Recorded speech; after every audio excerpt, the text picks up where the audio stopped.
Okay. Hi, this is Ash from Sea Life Sydney Aquarium. Thank you so much for listening to my presentation. Thank you. Our number 2 oceanarium. Now this oceanarium is what we call a subtropical oceanarium. So it means it sits at temperatures roughly around 25-26 degrees year round. So it is quite toasty and warm in there. So you'll see some species that are really found in our northern waters where it's a lot warmer. So we've got some ocellated eagle rays. We do have 2 shovel-nosed stingrays, which are actually named Shovel and Spade. Not very clever. We also have some beautiful fish, some big barramundi, which are the big silver ones, some batfish, and lots of other little teleosts. Now, of course, the star of this enclosure is our big, beautiful dugong named Pig. Now, Pig is incredibly special to us here at Sea Life Sydney, and the reason why he is so special is because he's actually a rescue. So Pig actually has a really sad start to his life. Unfortunately, he was found when he was 3 days old. 3 days old. And he still had his umbilical cord still attached to him. Now, the people who had found him spent days searching for his mother, trying to find what happened to her, whether she abandoned him, whether she'd been struck by a boat or killed by another marine animal. And unfortunately, to this day, we will never find out what happened to her. Now, he was brought into a rescue facility up in northern Queensland. And this is really critical at this time because he was, as I mentioned, 3 days old, so less than a week. And baby dugongs are meant to spend the first 3 to 6 years of their life with their mother. So the fact that he was less than a week old means that he was critical and there was a good chance he wasn't going to make it. Now, they didn't want to get too attached to him, just in case the worst did happen. So that means they didn't actually give him a human name. They started calling him the Pig. Because sea cow, or sea pig, is another name for a dugong. So when they went to go look after him and give him round-the-clock care, they would say, we're going to go feed the pig, we're going to go look at the pig. Now, when they were feeding him was actually coconut milk, because dugongs are actually lactose intolerant. So he loved his food. So gradually, that name, the Pig, started reflecting his very piggy boy-like appetite. He loved his food. Now he got stronger and stronger, and it started looking like he might actually make it after all. So gradually, that name became Pig, and he was actually successfully re-released out to the wild.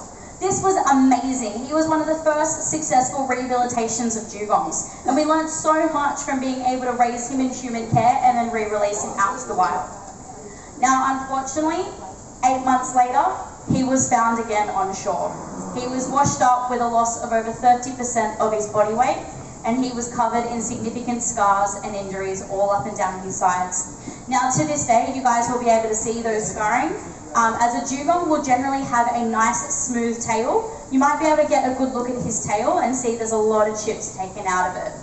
So it's thought that he's come into contact with another marine animal or again a boat. You see, dugongs are solitary animals and they can be incredibly territorial and aggressive to one another. So in fact, if Pig came across another male out in the wild, unfortunately Pig would have lost that fight. Now this time, the decision was made because Pig was once again in such a critical condition that this time, if they tried to release him once more, he might not make it. So the decision was made to keep Pig in human care, where he has been ever since, and he's been here at Sydney Sea Life since 2008, and let me tell you, he is absolutely spoiled rotten. Now he is incredibly special, and he has a dedicated team of keepers that look after him every single day. And as you can tell, probably by looking at the surface of the aquarium, a lot of our day is feeding him. Now, out in the wild, a dugong will naturally eat seagrass. But seagrass is actually a critically endangered species, and we're losing it at a rate of about 110 square kilometres per year. Now, if you guys want to put that into a comparison, hands up if you guys have been to Sydney Airport. We can all agree it's a pretty big, decent-sized international airport, yeah? So we're losing seagrass at a rate of about 10 times the size of Sydney Airport around the world every year. This is devastating for our dugongs. And unfortunately, with it in such a critical condition, that means that we cannot feed seagrass here at Sea Life. So we can't grow it in the sheer amounts that he would need to survive, but nor can we actually take it from the wild. because then we'd be disturbing all the wild population of seagrass.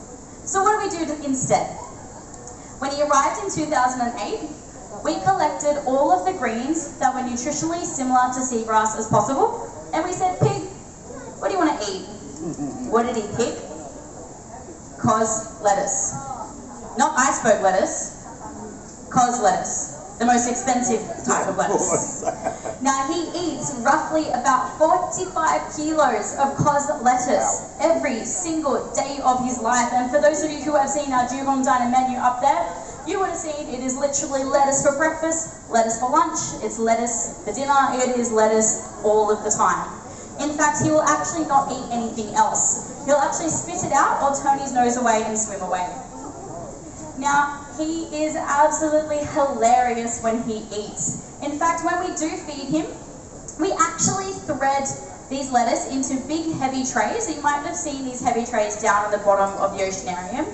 And it sinks down to the bottom, so the lettuce will stick up and mimic the movement of seagrass on the seafloor. So even though it is lettuce in a tray, we are still feeding him in the most naturalistic way for a dugong.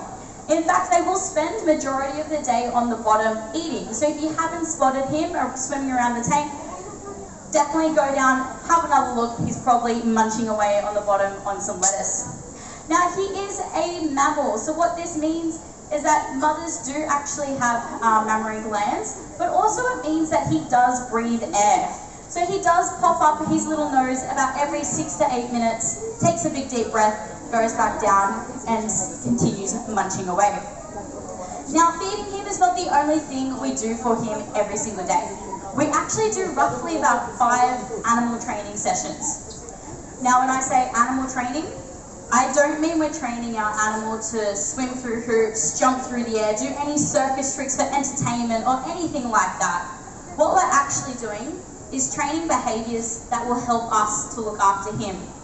So what we do is we ask him to touch our hand or touch our target in the water, and once he does that, he gets a reward of the only other thing he'll eat, which is bean sprouts. But we can't actually feed bean sprouts too often because they are quite high in sugar, and it gives him a little bit of a tummy ache if he goes too sugary. I'm sure parents, if you agree, you've got some kids out there that eat too much sugar, it's the exact same thing.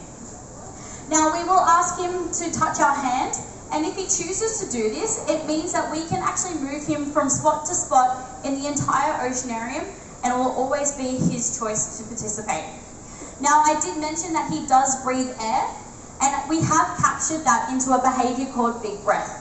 So what that means is that we give him this hand signal, and we say, big breath, pig, and he lifts his nose up into the air, takes a big deep breath, and then we ask him to roll onto his back, expose his belly at the surface, for a voluntary ultrasound with our vet. How cool is that?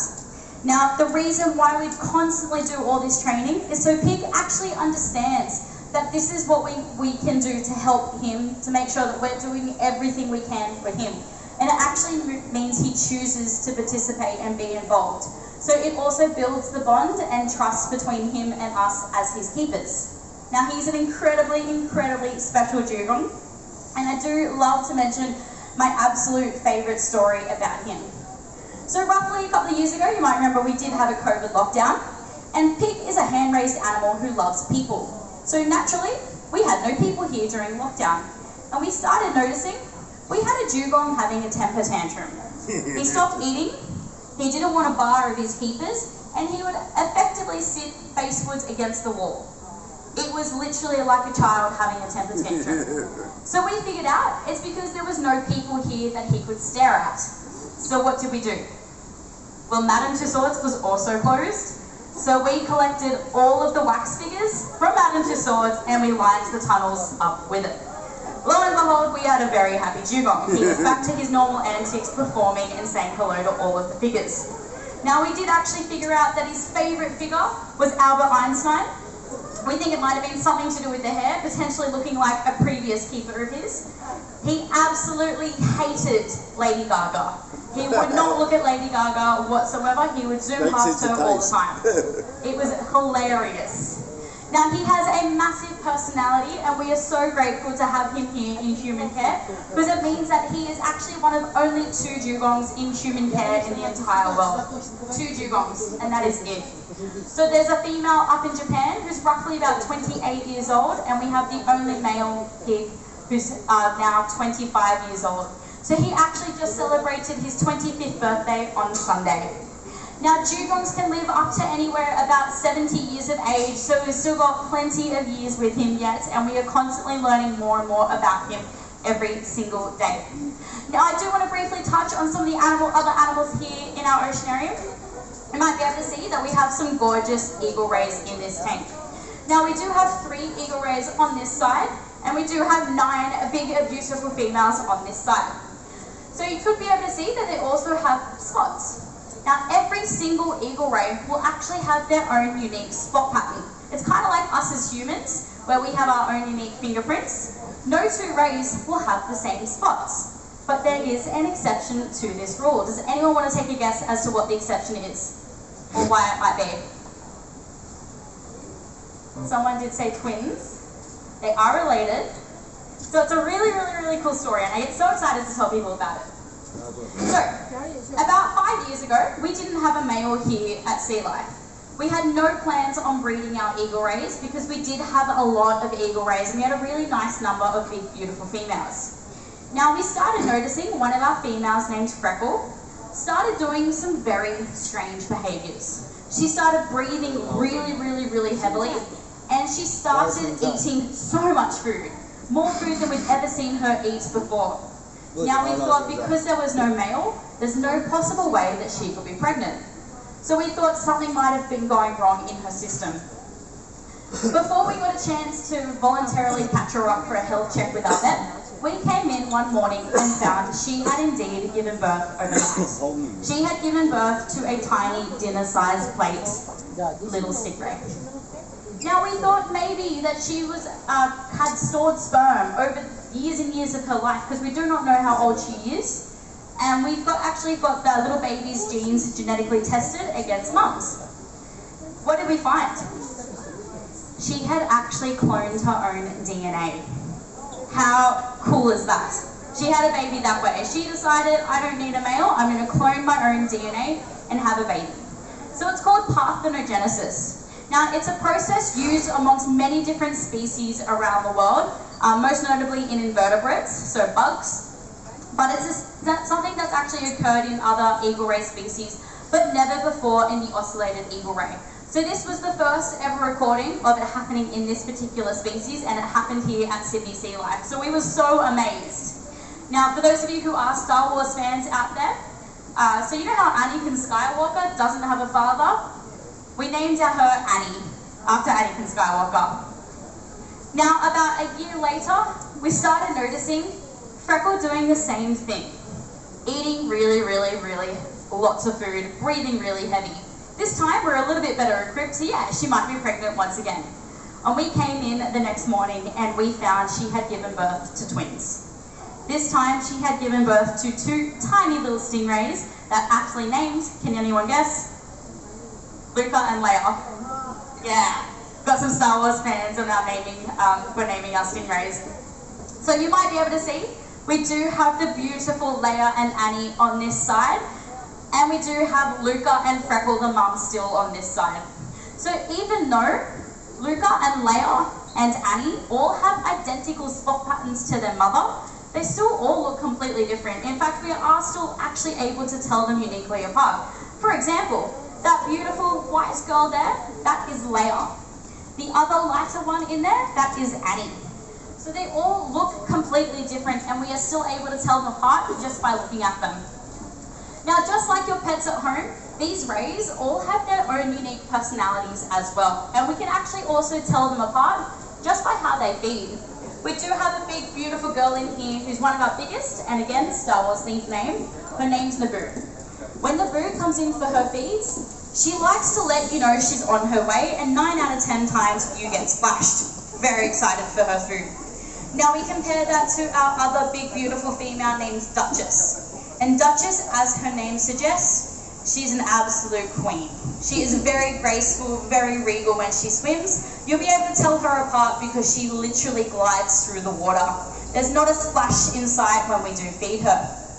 Now when these guys feed, they do feed on fish, squid, so slimy mackerel, some bonito, and some yellowtail. Now then they do eat, we give them whole fish, including the bones, cartilage, and any organs inside, because it's very nutrient for them. And they do actually have hard crushing plates inside their mouth which break these down.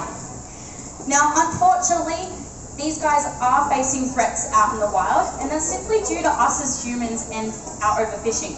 So does anyone here eat seafood? Quite a few of us, I eat seafood. Have a look to see where your seafood is being sourced from. Just by swapping to one that has a blue or green tick of approval means it's a sustainable option. Means that that company that you're sourcing it from understands the effects that us humans have on our oceans, and we're making sure that we're doing practices that make sure we have animals left in our future. Now if you guys are ever wanting to help our dugongs as well, the biggest threat to a dugong is simply losing their natural food, which is seagrass. And the biggest threat to seagrass is sediment runoff, which causes the seabed to be too disturbed for it to regrow. So what can you do? So swap all of your items to something a little bit more reusable and sustainable. You like coffee? Bring a key cup everywhere you go. Just by reducing the amount of pollution that goes into our stormwater drains and goes out into our oceans means we'll actually help all of our seagrass to stay settled and be able to regrow once more. But that is about it from me, guys. I hope you learned a thing or two about two of my favourite absolute species in the entire world. Now, as you can probably tell, I like to talk, and I talk a lot. So if you guys have any questions for me, feel free to come up, have a chat to me, tell me about your day. You're only about halfway through the aquarium here today. It does continue where that orange dot is on the left side. So don't worry if you haven't seen our giant sharks. They're coming up next in the next oceanarium. Now, if you have any feedback for me, I would absolutely love to hear about it. My name's Ash, and I really hope you love this talk, and we have feedback booths at our exit. So thank you so much. Enjoy the rest of your day.